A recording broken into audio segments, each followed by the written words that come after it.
Completed a degree in choreography in Russia on a Fulbright scholarship, and her company's original ballets were meeting with critical acclaim. But in a series of articles 2 years later in the New York Times about atrocities in Darfur, and a resulting visit to post-genocide Rwanda, took Rebecca and her company in an entirely unexpected direction. Rebecca was spurred to earn a master's degree in international relations with a concentration in conflict resolution and peacekeeping. She traveled to West Africa to help monitor political elections there, and she taught dance to street kids in Guinea. 5 years ago, the Rebecca Davis Dance Company overhauled its mission, turning from dance production to full-time humanitarian development using dance.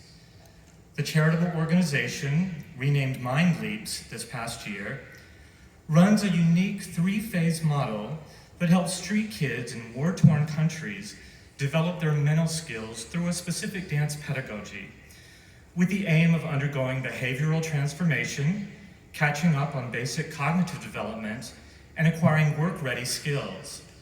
And in Rwanda, this dance and vocational training program is supplemented with English language and meal programs, agricultural support so that the kids can learn to grow their own vegetables, and with HIV/AIDS testing and treatment. Rebecca, could you please come up here and join me?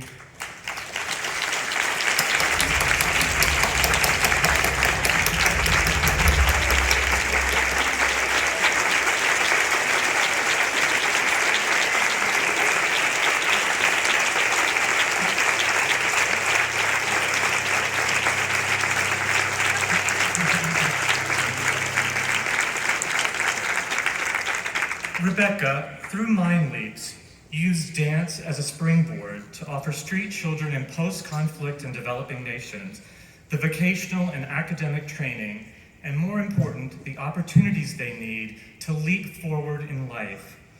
Thank you for bringing the possibility of a brighter future to these children, and for reminding all of us that dance has the power not only to enrich, to enlighten, and to entertain, but indeed to change lives.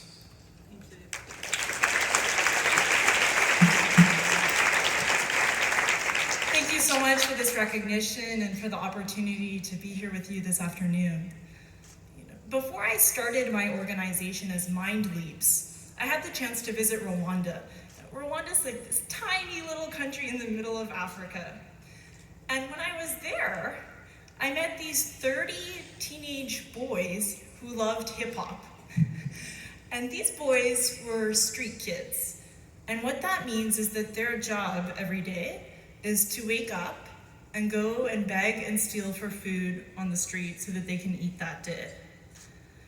Then these were actually like lucky street kids, because there had been some philanthropist who'd come to Rwanda and bought like a structure, we can kind of call it a house, and these kids were allowed to sleep there at night. So they actually had a safe place to sleep.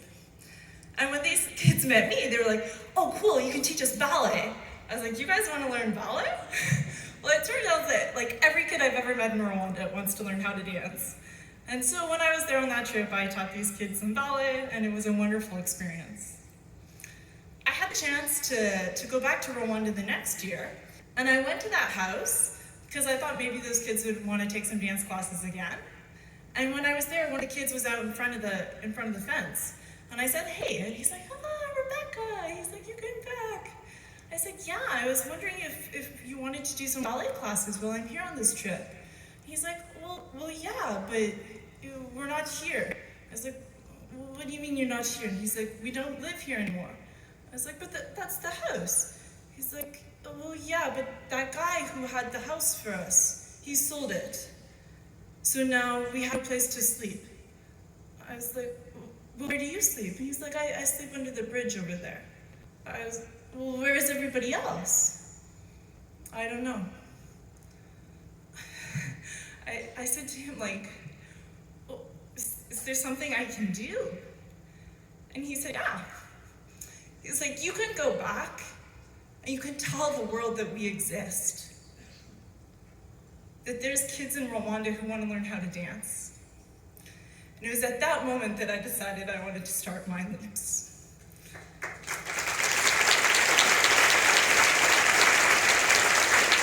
So when I go back into I will bring this with me to Rwanda, and I will tell those kids that the world knows that they exist.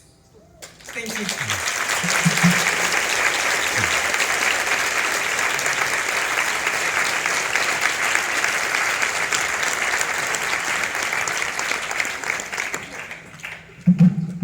We are thrilled to present this award